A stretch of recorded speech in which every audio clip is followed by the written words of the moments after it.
connais, Seigneur. À prendre soin de l'autre. Le 1er janvier est la journée de prière pour la paix, à l'occasion de laquelle le pape délivre ordinairement un message d'espérance au regard des grands enjeux du monde et de l'Église. Le message de cette année, à partir de la grave crise sanitaire multidimensionnelle de la COVID-19, est axé sur la culture du soin comme parcours de paix. Le pape y souhaite que l'an 2021 aide à faire progresser l'humanité sur la voie de la fraternité, de la justice et de la paix entre les personnes, les communautés, les peuples et les États. De la COVID-19, non seulement il évoque la mémoire des victimes et rend hommage aux divers héros engagés dans cette crise au service de la vie au prix de leur vie, mais il dégage surtout une leçon majeure pour le bien de l'humanité: la nécessité de la culture du soin. Malgré les apparences, nos sociétés et cultures africaines secrètent aussi méfiance, indifférence et individualisme, malheureusement structurés par des politiques et subrepticement codifiés dans des lois. Or, la culture du soin élimine la culture de l'indifférence, du rejet et de l'affrontement. C'est Dieu lui-même qui recommande la culture du soin quand il confie la création à l'homme pour la cultiver et la garder, c'est-à-dire la faire fructifier et protéger, et établit en même temps l'un gardien de l'autre. Il demande: où est ton frère à Caïn, qui, pensant s'esquiver, s'accuse par sa réponse: est-ce que je suis moi le gardien de mon frère? Genèse 4:9. Oui, nous sommes les gardiens les uns des autres. À chacun de nous, Dieu adresse cette question lancinante: où est ton frère? Où est ta sœur? Qu'as-tu fait de ton frère? Qu'as-tu fait de ta sœur, abandonnée à son sort dans les couloirs de la mort, dans les ténèbres de l'ignorance, par défaut de réelle dynamique sociale efficiente? Où est ton frère ou ta sœur que tu as subtilement et discrètement éliminé ou tué physiquement ou moralement, dans la vie réelle comme sur les espaces virtuels? Où est ton frère ou ta sœur dont tu as détruit la famille ou les affaires et abîmé la santé ou la vie? Et que faisons-nous comme peuple, nation, communauté, face aux Abels sacrifiés ou humiliés, rejetés ou abattus? La culture du soin accuse et abolit la pseudo-sagesse de ne rien voir, de ne rien entendre, de ne rien dire. Sans indignation, le mal creuse l'abîme et nous abîme. C'est Dieu lui-même qui nous apprend à prendre soin de l'autre. Il prend soin de l'homme, comme le chante le psalmiste. Qu'est-ce que l'homme pour que tu te souviennes de lui? Le Fils de l'homme pour que tu en prennes soin. Psaume 8, 5. Même sur le fratricide Caïn, il place un signe pour sauvegarder sa vie, établissant ainsi la dignité inviolable et inaliénable de toute personne créée à son image et à sa ressemblance, et pour préserver l'harmonie de la création. Le pape rappelle alors que la paix et la violence ne peuvent pas habiter dans la même demeure.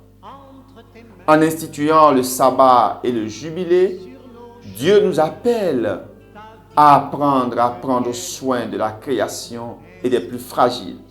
Aussi, les prophètes ont-ils compris et constamment annoncé que le soin des faibles est la splendeur de la justice. Amos et Isaïe ont alors ouvertement et vertement dénoncé les pressions injustes à extension variable des puissants et l'oppression des pauvres. Ils ont énoncé les principes de la justice sociale. Notre Afrique et notre Bénin ont tant besoin des prophètes comme Amos et Isaïe, et non de ces nombreux prophètes farceurs et semeurs d'illusions autoproclamées. Il y a 30 ans, ici au Bénin, nous sentions et ressentions le fait et l'effet des vrais prophètes. Le rapport général de la Conférence nationale des forces vives de la nation de 1990, un classique de notre vie sociopolitique, évoquait l'urgence des Cicérons pour dénoncer les démesures et les enflures de Verrès et de Catilina, afin de mettre fin à l'heure des martyrs. Cette heure nous aurait-elle finalement rattrapés?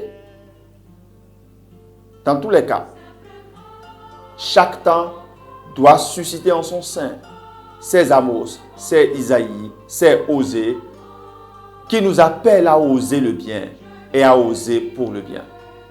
Jésus est l'auto-manifestation du soin de Dieu pour les pauvres.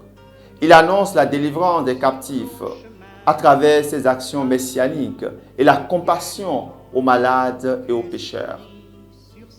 Se présentant ainsi comme le bon samaritain qui prend soin de l'homme blessé. Par le don de sa vie, il prend soin de tout homme, traçant ainsi la voie de l'amour sur laquelle se sont engagés ses disciples. L'Église a alors inspiré à la société et à la culture la nécessité des œuvres de miséricorde pour prendre soin de l'autre. La doctrine sociale de l'Église indique la grammaire de la culture du soin à travers ses principes de promotion de la dignité de toute personne humaine, de solidarité avec les pauvres, d'intérêt pour le bien commun, de sauvegarde de la création. Le sens de la personne née et mûrie dans le christianisme signifie relation et exprime l'inclusion et non l'exclusion, la dignité unique et inviolable et non l'exploitation. Toute personne humaine est une fin en soi et jamais simplement un instrument à évaluer seulement en fonction de son utilité. Toute politique néolibérale est donc une exploitation de l'homme et une négation du bien commun et de la solidarité. Nous devons prendre soin de la maison commune en servant le bien commun. Personne ne peut se sauver tout seul. La crise à Covid-19 nous le rappelle. Tout est lié. Nous sommes liés les uns aux autres.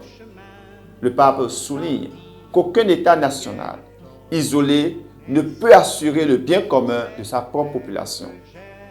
La maison commune, c'est le monde. La maison commune, c'est notre pays, c'est la République. La maison commune, c'est notre démocratie. Et nul n'est plus grand que son pays, évoquait le cardinal Bernardin Cantine. Nous devons en prendre soin plus que jamais par le service du bien commun qui accuse toute arrogance contre le pauvre et refuse toute politique d'exclusion. Quand on perd le sens du bien commun, c'est-à-dire le bien de tous, le bien de la communauté, il n'y a plus de repère pour la solidarité et l'amour de l'autre, parce que l'âme de la communion et de la communauté a disparu. Nous devons réapprendre à être ensemble, malgré nos différences, pour agir dans la solidarité pour le bien commun, pour la maison commune, pour le soin de la création. Une éducation à la culture du soin est on ne peut plus urgente. À tous, surtout à nos plus jeunes. Elle se décline comme communication des valeurs de solidarité de respect des différences, d'accueil, de soins des frères les plus fragiles. La paix que nous nous souhaitons au début de cette année le requiert. Pour ce faire, les authentiques artisans de paix dont notre temps, l'Afrique et le Bénin ont tant besoin sont ces éducateurs d'humanité, audacieux et créatifs, communicateurs de la culture du soin. Les graves défis sociopolitiques de 2021 nous recommandent urgemment cette éducation à la culture du soin comme culture de l'altérité, promotion du bien commun, engagement à la solidarité, dynamique d'inclusion. Bonne année 2021.